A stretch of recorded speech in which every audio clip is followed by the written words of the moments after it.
Selamat pagi teman-teman semua. Selamat datang di podcast Sunday Morning. Di sini ada aku Cita yang tentunya nggak sendirian karena aku akan ngajak teman-teman aku juga. Kita sapa dulu kali ya dari Elang. Halo Elang. Halo Cita, selamat pagi semuanya. Dan juga ada Dara. Hai Dara. Hai Nabila, teman-teman. Oke, nah kali ini kita akan ngobrol-ngobrol aja tentang topik seputar intervensi militer.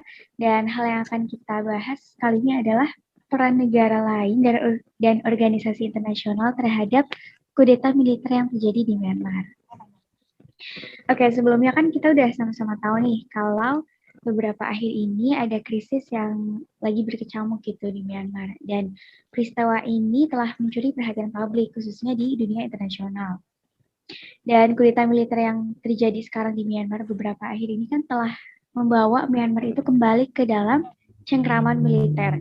Tapi sebelum kita lanjut ke topik inti, mungkin kita bisa flashback dulu nih ke belakang tentang cerita di balik kudeta ini. Nah, kita langsung tanyain aja nih ke Lang. Gimana nih, Lang?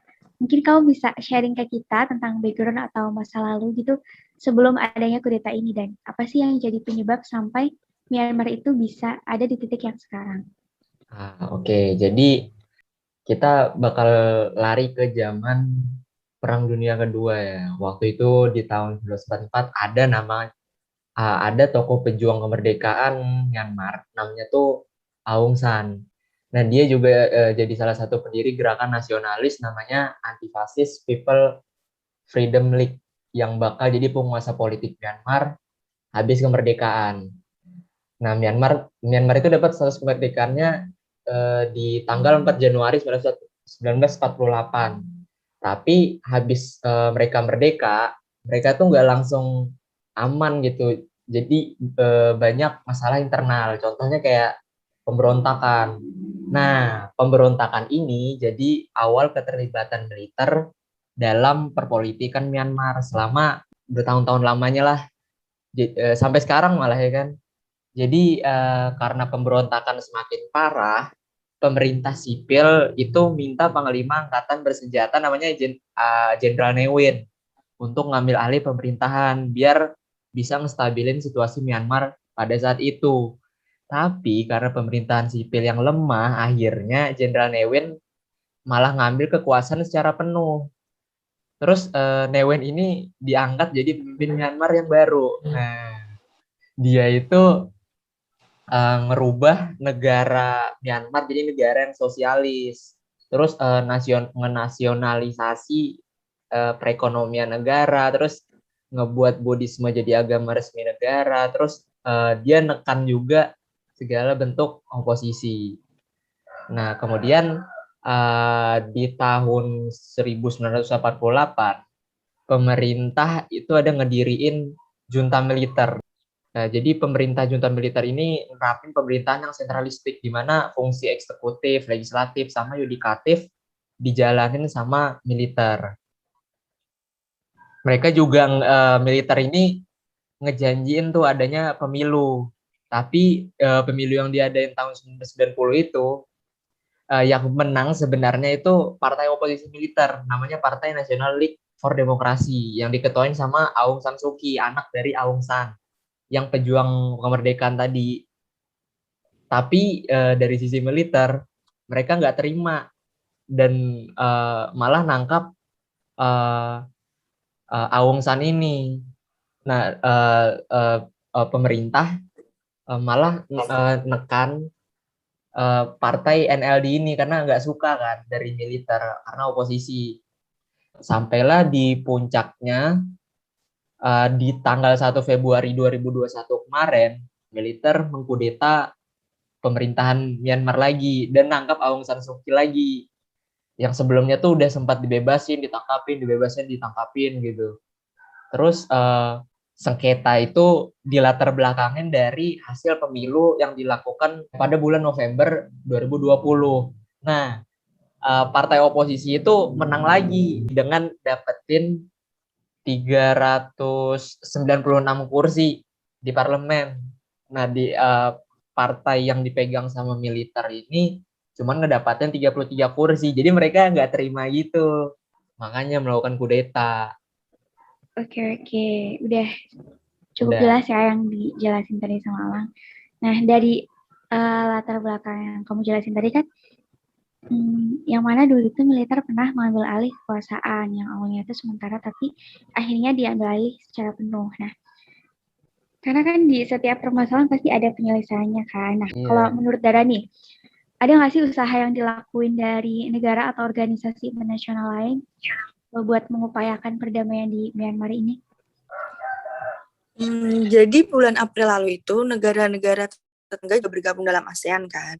Terus mengambil langkah dalam menyelenggarakan KTT yang itu dilaksanakan di Jakarta.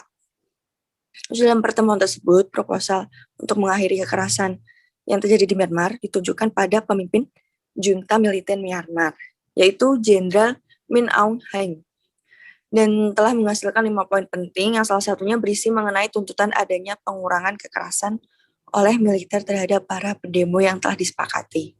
Terus itu kan junta militer tidak lagi mau mengikuti kesepakatan hasil konferensi dengan negara ASEAN.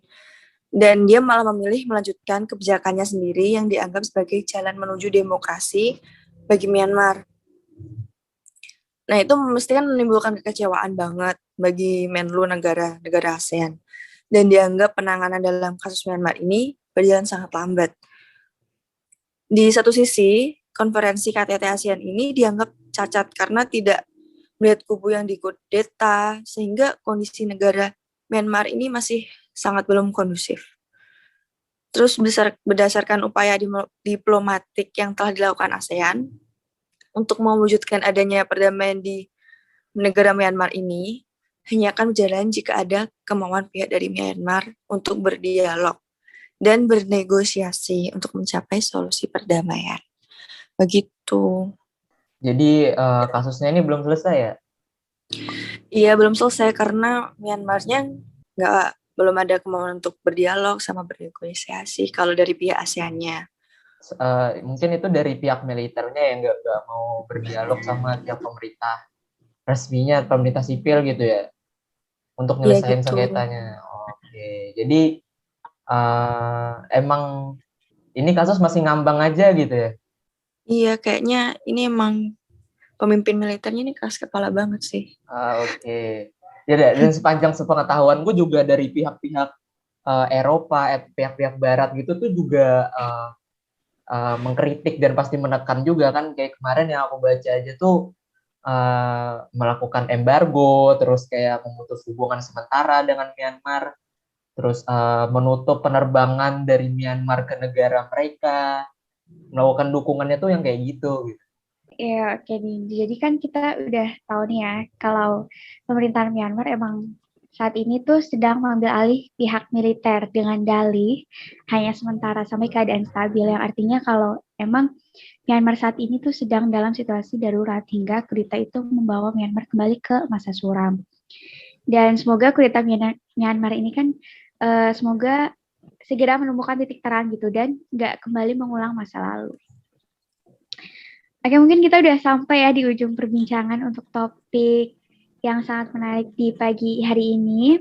Terima kasih buat Zara, terima kasih buat Elang, dan terima kasih telah mendengarkan podcast Sunday Iya, Morning. Selamat pagi dan semangat beraktivitas.